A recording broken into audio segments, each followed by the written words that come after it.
وَظَلَّلْنَا عَلَيْكُمُ الْغَمَامَ وَأَنزَلْنَا عَلَيْكُمُ الْمَنَّ وَالسَّلْوَىٰ، اور ہم نے تم پر سایہ کیے رکھا بادل کا، اور تم پہ آسمان سے من و سلوہ نازل کیا۔ کیا لاڈلی امت تھی جی۔ صحرائے سینا میں ہزاروں کلومیٹر کا سفر کرنا ہے، نہ کوئی پیڑ ہے نہ کوئی بلڈنگ ہے کہ جس کے نیچے وہ سستا سکیں۔ 6 لاکھ کا لشکر ہے، 12 قبائل کا، 50 ہزار کے آلموسٹ۔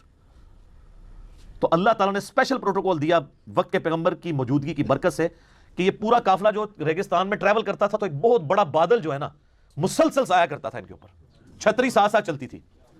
تو یہ من و سلوہ کیا تھا؟ اب ظاہرہ ریگستان میں ہے، وہاں کوئی کھیتی بھی نہیں اگتی، سی فوڈ بھی کوئی نہیں ہے، تو کیا کریں گے؟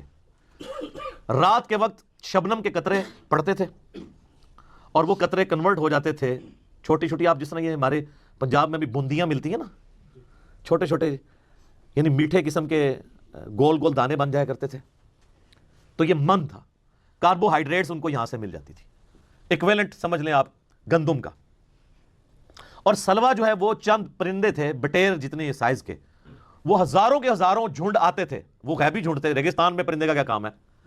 پرندے تو وہاں زندہ ہی نہیں رہ سکتے، وہ اللہ کی طرف سے آتے تھے اور وہ آ کے وہاں بیٹھ جاتے تھے اور وہ بڑی آسانی سے ہاتھ سے پکڑ کے ان کا شکار کر لیتے تھے۔ یعنی جو جنت کے اندر آپ نے چیزیں اویل کرنی ہیں اس کی ہلکی سی جھلک بنی اسرائیل کو جنتی خوراکیں یہاں پہ کھلائی گئی ان کو، لیکن کی انہوں نے نمک حرامی، جس طرح آج امت محمدیہ کر رہی ہے الا ماشاء اللہ۔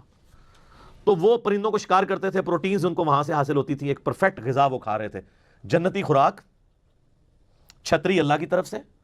یہ سارے معجزات ہو کر بھی ایسا ہو سکتا ہے کہ کوئی شخص وقت کے پیغمبر کا باغی ہو جائے؟ اتنے معجزات اتنے لوگ دیکھ رہے ہیں، لیکن 40 دن نہیں یہ لوگ نکال سکے۔ موسیٰ علیہ السلام کو طور پہ گئے تو 70,000 سے زیادہ یہودی جو ہیں انہوں نے بچڑے کو اپنا رب مان لیا، اور وہ پچھلی دفعہ ہم ہلکا سا ذکر اس کا کر چکے ہیں۔ اور پھر ان کی سزا قتل مرتد کی سزا، ہر قبیلے نے اپنے رسپیکٹو لوگوں کو قتل کیا۔ ایک دن میں پرجنگ ہوئی، 70,000 یہودی ایک دن میں قتل ہوئے۔ تو اللہ نے کہا ان کی اب توبہ قبول ہی اس وقت ہوگی جب یہ اپنے آپ کو قتل کروائیں گے۔ کلوا من طیبات ما رزقناکم، کھاؤ اس پاکیزہ رزق میں سے جو ہم نے تمہیں دیا ہے، من و سلوہ کھاؤ، جنتی خوراکاں۔ سر من دوستو جنتی خوراک مل رہی ہے، کوئی کسی کو مزدوری نہیں کرنی پڑ رہی، پوائنٹ ٹو بی نوٹڈ، کوئی سروسز نہیں دینی پڑ رہی، گھر بیٹھے کھا رہے ہیں۔ کھاؤ اللہ کے رزق میں سے۔ وما ظلمونا ولکن كانوا انفسهم یظلمون، ہم نے ان پر کوئی ظلم نہیں کیا تھا بلکہ انہوں نے خود ہی اپنی جانوں پر ظلم